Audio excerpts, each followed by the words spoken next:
एक गांव में किशन नाम का एक लड़का रहता था। वह गांव भर की गाय भैंसों को चराकर अपना और अपनी बूढ़ी मां का गुजारा चलाता था। उसके पिता का बचपन में ही देहांत हो गया था और अब वह अपनी मां के साथ एक टूटे फूटे छप्पर में रहता था। गर्मियों के उन दिनों में लगातार बीमार रहने के कारण उसकी मां भी चल बसी। अब किशन पूरी तरह अकेला रह गया था। गर्मियों में घास भी खत्म हो चुकी थी, इसलिए उसे गाय भैंसों को चराने दूर दूर तक जाना पड़ता था। अब उसे किसी तरह का कोई डर नहीं लगता था। गांव वाले जिस श्मशान की तरफ शाम होने के बाद जाने से झिझकते थे, किशन बिना किसी डर के उधर चला जाता। लोगों के डर का कारण यह था कि उस श्मशान में रात के समय कभी कभी एक रहस्यमय रोशनी चमकती दिखाई देती थी। एक बार किशन ने अपनी मां से इस रोशनी के बारे में पूछा था। तब मां ने उसे कसम देकर श्मशान की तरफ ना जाने के लिए मना किया था। एक रात जब किशन सोच के लिए खेतों की तरफ चला गया, उसी रात उसे श्मशान में फिर वो रोशनी दिखाई दी। अब उसकी मां नहीं थी, इसलिए कसम का भी कोई मतलब नहीं रहा। उत्सुकता बढ़ने पर वह दबे पांव श्मशान की ओर चल पड़ा। वहां उसने देखा वो रोशनी कोई आग की लौ थी। कोई चूल्हा जल रहा था और उसके पास एक स्त्री बैठी हुई थी। किशन का दिल जोर जोर से धड़कने लगा। गांव वालों की कहानियां याद आई। जरूर यह कोई भूतनी है, उसने मन ही मन सोचा। डर तो लग रहा था, मगर पीछे हटने का कोई रास्ता नहीं था। उसने अपने कदम आगे बढ़ाए। जैसे जैसे वह करीब पहुंचा, उस स्त्री का रूप साफ होता गया। वो एक युवती थी, अद्भुत सुंदरता की। वो चूल्हे पर कुछ पका रही थी और उसके हाव भाव में कोई डरावनापन नहीं था। किशन हैरान था, इतनी सुंदर औरत यहां इस उजाड़ श्मशान में क्या कर रही है। तभी युवती ने सिर उठाया और सीधे किशन की ओर देखते हुए मधुर स्वर में पूछा, क्या तुम रोटी खाओगे? किशन को भूख तो नहीं थी, मगर उसके मुंह से बिना सोचे समझे हाँ निकल गया। युवती ने एक पत्ते पर साग रोटी परोसकर उसे दी। किशन ने जैसे ही पहला कौर मुंह में डाला, वो चकित रह गया। इतना स्वादिष्ट भोजन उसने जीवन में कभी नहीं खाया था। मां के बाद तो उसे बस सूखी रोटियां ही नसीब होती थी। उसने डटकर भोजन किया। पेट भर जाने के बाद उसने डकार ली और बोला, बहुत स्वादिष्ट खाना बनाया है तुमने। युवती मुस्कुराई, अगर तुम मेरे साथ चलो तो तुम्हें रोज ऐसा ही स्वादिष्ट भोजन मिलेगा। खाने का लालच और अकेलेपन की वजह से उपजी तलाश किशन के लिए इस प्रस्ताव को ठुकराना मुश्किल बना रही थी। उसने बिना सोचे समझे हामी भर दी। युवती ने तुरंत अपनी चुनरी उतारी और किशन के ऊपर डाल दी। चुनरी के स्पर्श मात्र से ही किशन का सब कुछ अंधेरा हो गया और वो बेहोश होकर जमीन पर गिर पड़ा। जब उसकी आंखें खुली तो वो स्वयं को एक भव्य महल के सुसज्जित कक्ष में पाया। चारों ओर रेशम के पर्दे, सोने चांदी के बर्तन और खुशबूदार फूल थे। किशन अपनी आंखों पर विश्वास नहीं कर पा रहा था। वह जमीन पर पड़े मखमली गद्दों पर लेटा हुआ था। तभी दरवाजा खुला और वही सुंदर युवती अंदर आई।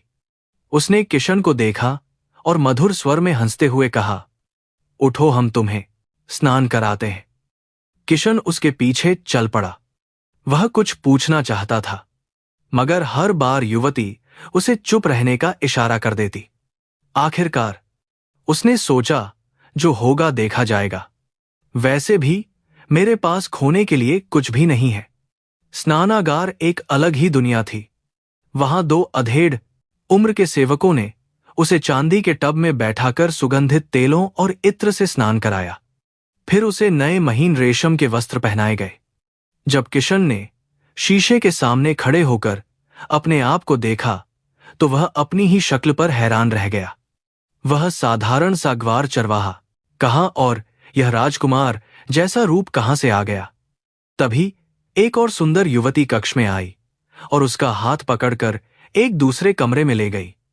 वह कमरा भोजन कक्ष था, जहां एक लंबी मेज पर तरह तरह के पकवान मिठाइयां और फल सजे हुए थे।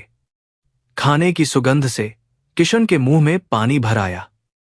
वह खाने की ओर बढ़ा ही था कि युवती ने उसका हाथ थाम लिया और बोली, यह सब खाना तुम्हारे लिए ही है, मगर खाने से पहले तुम्हें एक शर्त माननी होगी। भूख से बेहाल किशन कुछ भी करने को तैयार था। उसने तुरंत कहा, जो भी शर्त हो, मैं मानने को तैयार हूं। युवती बोली, तुम्हें हमारे लिए भैरव बाबा को यहां लेकर आना होगा। किशन के लिए यह कोई मुश्किल काम नहीं लगा। भैरव बाबा गांव के एक तांत्रिक थे, जिनसे किशन और उसकी मांग का पुराना नाता था। जरूरत पड़ने पर बाबा ने उनकी मदद भी की थी। मगर किशन को समझ नहीं आ रहा था कि इस सुंदर युवती को बाबा से क्या काम है। शायद कोई समस्या होगी, उसने सोचा। उसने तुरंत हामी भर दी और जल्दी जल्दी स्वादिष्ट भोजन करने लगा। भोजन के बाद एक तीसरी सुंदर युवती प्रकट हुई। उसने कहा, मैं रूपनगर की राजकुमारी हूं। भैरव बाबा से मुझे कुछ काम कराना है, इसलिए तुम्हारे द्वारा उन्हें यहां बुलाना चाहती हूं। फिर राजकुमारी ने किशन का हाथ पकड़ा और महल के बगीचे की ओर ले गई। बगीचे में ऐसे ऐसे दुर्लभ फूल खिले थे, जिनके बारे में किशन ने कभी सपने में भी नहीं सोचा था। बगीचे के बीचों बीच फूलों से सजा एक बड़ा कमरा था। राजकुमारी किशन को उस कमरे में ले गई और अपने सौंदर्य का जादू बिखेरने लगी। किशन उसके मोहपाश में बुरी तरह फंस गया। उस रात वे दोनों उस कमरे में रहे। अगली सुबह से किशन के जीवन का एक नया अध्याय शुरू हुआ। हर दिन उसे स्वादिष्ट भोजन, महीन वस्त्र और राजकुमारी का साथ मिलने लगा। वह इस आराम और सुख के जीवन में इतना डूब गया कि उसे अपना पुराना जीवन, अपना छप्पर, अपना गांव, सब कुछ भूलता चला गया। वह समझ नहीं पा रहा था कि वह स्वर्ग में है या धरती पर। राजकुमारी का जादू उस पर इस कदर चढ़ चुका था कि अगर वह कहती कि आकाश से चांद तोड़ लाऊं, तो किशन उसके लिए सीढ़ी लगाने को तैयार हो जाता। कई दिन इसी तरह बीत गए। एक दिन राजकुमारी किशन को महल के एक गुप्त दरवाजे के पास ले गई। दरवाजा हटाते हुए वह बोली, किशन, अब तुम्हें वापस गांव जाना होगा। वहां जाकर भैरव बाबा को लेकर आओ। जैसे ही तुम बाबा के साथ गांव से निकलोगे, 3 ताली बजाना। मैं तुरंत आकर तुम्हें ले जाऊंगी। किशन ने सहमति में सिर हिलाया। राजकुमारी ने फिर से अपनी चुनरी उसके ऊपर डाल दी और किशन फिर बेहोश हो गया। जब उसकी आंखें खुली तो वह अपने गांव के पास नदी किनारे स्थित एक पुराने बरगद के पेड़ के नीचे लेटा हुआ था। उसके शरीर से राजसी वस्त्र गायब थे और वह फिर से फटे पुराने कपड़े पहने हुआ था। उसे बहुत दुख हुआ, मगर फिर उसने सोचा, चलो भैरव बाबा को लेकर जल्दी से वापस चलते हैं, फिर वही सुख सुविधा वाला जीवन मिलेगा। वह उठा और गांव की ओर चल पड़ा। रास्ते में उसे कुछ गांव वाले मिले, मगर हैरानी की बात यह थी कि कोई भी उसे देख नहीं पा रहा था। लोग सीधे उसके शरीर से होकर गुजर रहे थे, मानो वो हवा हो।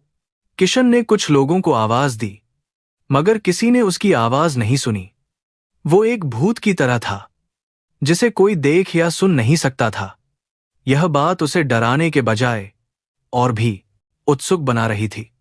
आखिरकार वह भैरव बाबा की कुटिया की ओर चल पड़ा। भैरव बाबा की पत्नी, एक सुंदर और गंभीर महिला, ने दरवाजा खोला। उसने किशन को देखते ही पहचान लिया और बोली, अरे किशन, तुम इतने दिन कहां थे? बाबा तो किसी काम से बाहर गए हैं, शाम तक लौटेंगे। किशन ने राहत की सांस ली कि कम से कम बाबा की पत्नी तो उसे देख पा रही थी। वह कुटिया के बाहर बैठकर बाबा का इंतजार करने लगा। शाम होते होते भैरव बाबा वापस आए। जैसे ही उनकी नजर किशन पर पड़ी, उनके चेहरे के भाव बदल गए। उनकी भय तंग गई और आंखों में एक गहरी चिंता उभर आई।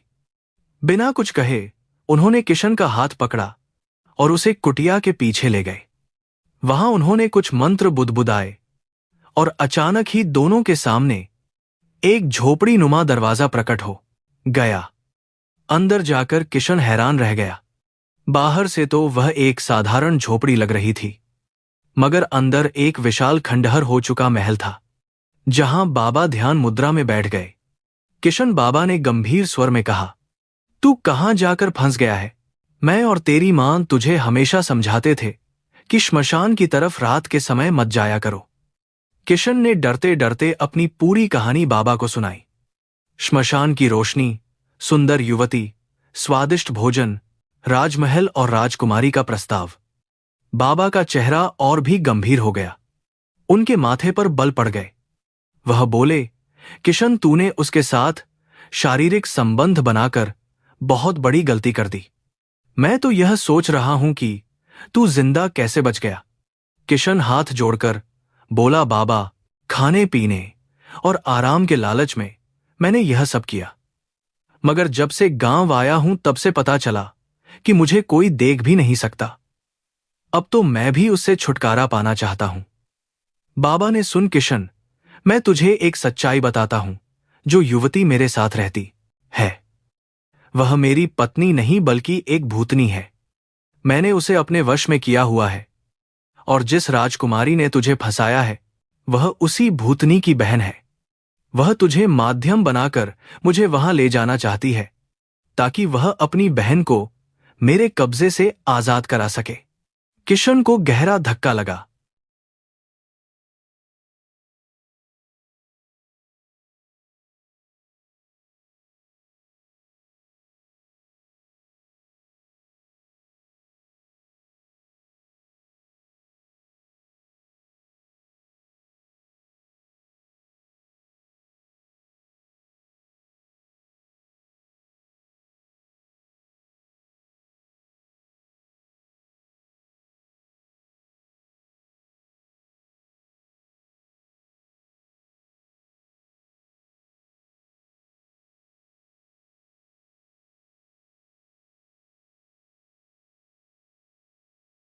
मैं तुझे एक जादुई गोली देता हूं। जैसे ही तू उसकी चुनरी को अपने कब्जे में लेगा, तुरंत इस गोली को मुंह में डाल लेना। मैं तुझे वहां से खींच लूंगा। उसने बाबा से पूछा, लेकिन बाबा, जब मैं वहां जाऊंगा तो वह पूछेगी कि मैं आपको क्यों नहीं लेकर आया। तब मैं क्या जवाब दूं? बाबा ने कहा, तू कह देना कि तूने मुझे बांधकर एक गुप्त जगह पर छुपा दिया है। बस तू कोशिश करना कि उसकी चुनरी तेरे हाथ लग जाए। इतना कहते ही बाबा ने अचानक किशन के गाल पर जोरदार थप्पड़ लगाया। किशन को झटका लगा और वह बेहोश हो गया। होश आया तो वह फिर से उसी श्मशान के पास पड़ा था। आधी रात हो चुकी थी।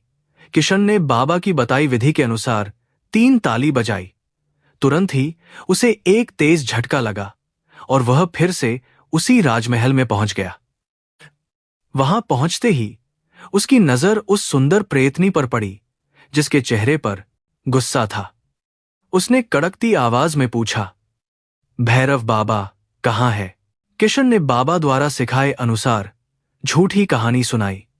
प्रेतनी को पूरा भरोसा तो नहीं हुआ, मगर उसने विश्वास कर लिया। कुछ देर बाद वही 2 बुजुर्ग सेवक आए और किशन को स्नान कराकर निर्वस्त्र अवस्था में बगीचे वाले कमरे में ले गए। कमरे में वही राजकुमारी मुस्कुराती हुई खड़ी थी।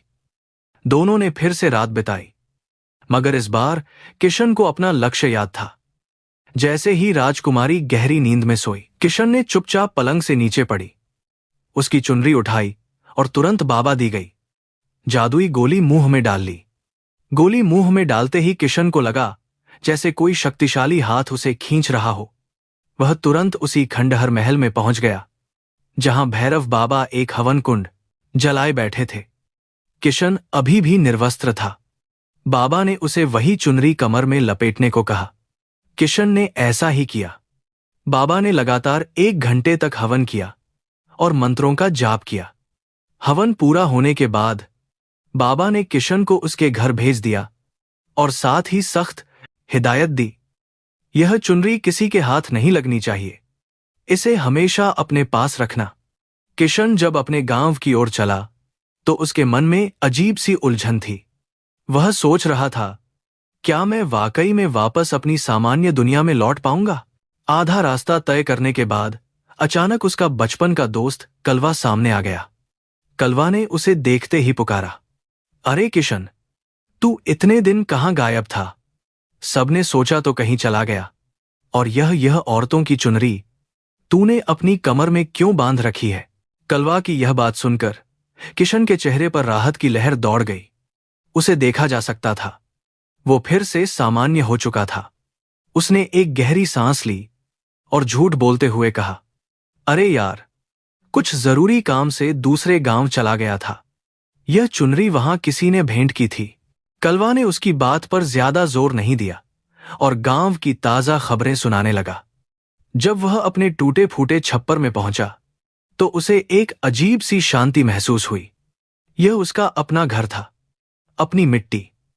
उसने चुनरी को अपनी कलाई पर मजबूती से बांध लिया और पुरानी चारपाई पर लेट गया। शरीर और मन की थकान ने उसे जल्दी ही गहरी नींद में सुला दिया। थोड़ी देर बाद उसे चूड़ियों की खनखनाहट की आवाज सुनाई दी।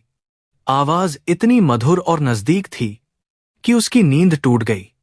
उसने आंखें खोली तो देखा कि वही सुंदर प्रेतनी जिसे वह राजकुमारी समझता था, उसके घर के चूल्हे के पास बैठी रोटी बना रही थी। उसके हाथों में चूड़ियां थी और चेहरे पर एक सहज गृहिणी जैसी मुस्कान। किशन की आंखों के सामने यह दृश्य एक सपने जैसा था। प्रेतनी ने मुड़कर देखा और मीठे स्वर में बोली, उठ गए, रोटी तैयार है। किशन खुशी से भर गया। यह कोई सपना नहीं, हकीकत थी। आपको कहानी पसंद आई हो तो लाइक करें और चैनल को सब्सक्राइब जरूर करें। और हां दोस्तों, आगे की कहानी जानने के लिए कमेंट में पार्ट 2 लिखना बिल्कुल न भूलें।